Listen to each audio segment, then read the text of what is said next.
Onye ọdọ mete nje onye ọdọ ebu ọnụ onye metere ihe o mere ugbu a ya ji isi eburu mmiri enyi biko ekpere ewe ekpere ọnụ mgbe a ga-aza ekpere ahụ ụnụ nwa ka a ga-aza ụdụ m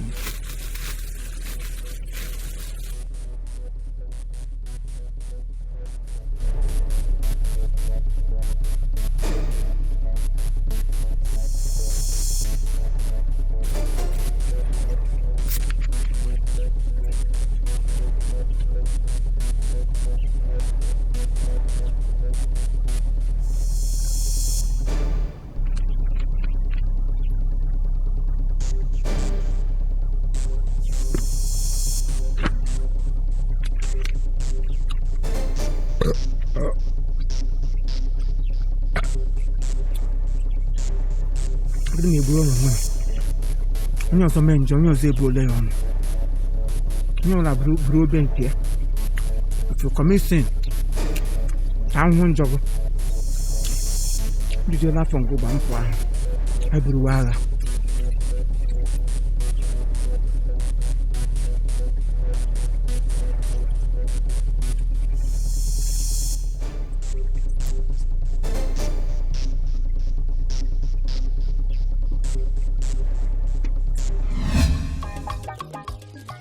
Mengo na ba mo nkete.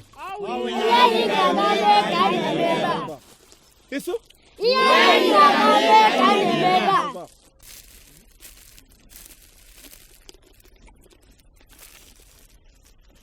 Ihe onye gara me kwuru nene. Onye gwara na enwere ihe m gara ga me. Daddy G.O. Ị pụrụ izonarị mmadụ ma ị ga-ezonarị ya Chukwu. Chukwu adị atọ asị o. Daddy G.O. Ichefola si ụkwụla ga wara na anya na ga zanzam na-ele ya. Ichefola. The spirit is leading. Bam. The spirit is leading. Spirit we na-lead ni ya dirikwa go te de magago na ọkụ mmụọ. Spirit we dirikwa go te de magago na ọkụ mmụọ. Spirit na-lead. Ele ngo lead dirigo. Spirit is leading ma ya lead go te. Lead kwa go n'ụzọ. Awu ma ji be go tochiro ogologo na ha ka mmadụ. Spirit we liga go note. Likwa go n'ụzọ bi hapụ go. Gina asem spirit is lead. Spirit on lead go spirit hen. Did you butuguan? Ya ị na-alụ ya ka anyị na-arụzi na asịsị. Eziokwu na bam. Daddy G.O. Ndị gara okwu m rapụ omume m. Anyị amatago ihe na. Anyị amatago ihe. Hey! Daddy G.O. Enwe otu ụwa dị o. Daddy G.O. O nwere otu ụwa dị. Otu ahụ ụwa ahụ dị ga-eduba gị n'ọkụ mmụọ. Otu ahụ ụwa ahụ dị otu ị ga-esi aga ọkụ mmụọ. Ele otu ụwa dị. Ụwa wọrị agha. Ele hụ na-enyarị otu mana ọtịgakpụrụ n'ụkwụ. Nye m sị ka mba ga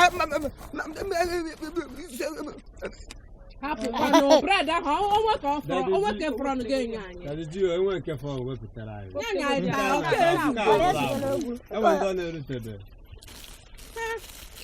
Ọ bụkwa nne na-ata ebekwa sorokwa na ịtakwa anụ. Nọdụ a n'ebe a na-echa nsị dị ebe a. Nwanne m niile gacha ọkụ mmụọ. Otu ahụ ụwa ahụ dị ọ wetu unu niile ga-esi aga ọkụ mmụọ. Unu gacha ọkụ mmụọ. Unu gacha ọkụ mmụọ. Sisi eke. Na you too fine. Igbo egwe ji na-ekwe ngwongwo ụwa ihe ji mara nwoke. Ihe ya mara dike erugo. Baby, you too fine. See, for this life, if I no marry you, I no go marry again. Anything will make me no marry you, I no go marry again. Now you be my beginning and end. The day where they create me, now that day they sign and cha. see your wife, appear full stop. So I must marry you. So you need get as a 1B for this life. I don't already prepare myself saying that you are one man. Really? Yes. Get what can change. Unga looking gebru. Iju go di ma palie. Apama, para. So see what thing go happen. The thing where you go, you know, say you go contribute to everything must not come from a man. So you go contribute. Get some small things where you go do as a woman. Make the thing set up. Yeah, you know, you go they give me some things. Make a test. Like 2-3 months, me and you we go there under the canopy. Anako. Test waiting. Oh, then I go shoe and I tell you. Waiting you want test? Who won't buy shoe? You know they put leg. Okay, I be shoe.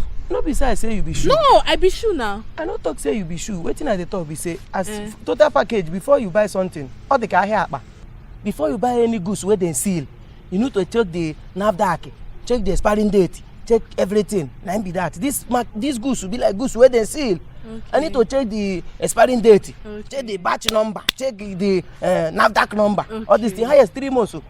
Man, normally you supposed to get belly, but I go there make sure say you no get 3 months. No, if you don't shock me for 3 months, what go come remain? Ordinary 3 months. No, waiting go come remain. Make I tell you, people they engage 8 years, 6 years, 7 years, 4 years, 5 years, 3 years. They still wear engagement ring. They never marry. Anybody die? This one besides just tell you say 3 months where me and you go. We'll be ourselves. Look my face. No, look my face. I resemble those people. No, they do this thing. No, I resemble those people. Man, no go talk saying that this thing still hold you now. Relax now. See me and you there here.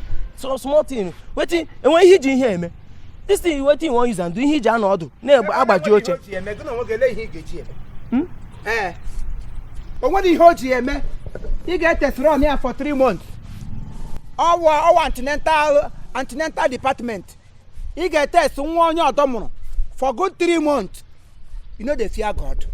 Chineke no kwa na lineage ono. Obinigwe no kwa na lineage ono. Nwa abage kam na aju. Ihe chirima jidala ge. Elu di mmadụ emere gị ihe eme ihe ọwọ you owe kere ka ikere na family ono. Abụrụ ndụ nke ono ono. Abụrụ ụnụ asị ndụ ngozurigbo. So ụmụazị ndị ọzọ niile ha wụrụ mmanụ. Ma gị nwa aba segege la n'iyi. Chirima aju oge. Nwa mmadụ ka ị lụrụ wee mụọ nwa. Nwa mmadụ ị lụrụ enwedị ihe mere ya. Nne ya ọgbara ya n'ọnụ. Gịnị wee mezie? Gị mụzie ka gị mmadụ a ga-edere gị. Ele onye nwa mmadụ. So ndị nwa mmadụ pụta ụgba gị so ha. Onye lụrụ mụrụ gị onye a ọwụ nwa mmadụ. Onye m lụrụ uwe onye Cameroon. Onye Cameroon. Alụrụ m onye Cameroon ya amụkwana na m nwa Cameroon. Onye Ghana. Onye ga-alụ ya ga-awa onye nwere isi na mmadụ. Okay, onye na-enwedị isi onye isi nkọkasị agada awọ ọgọ m.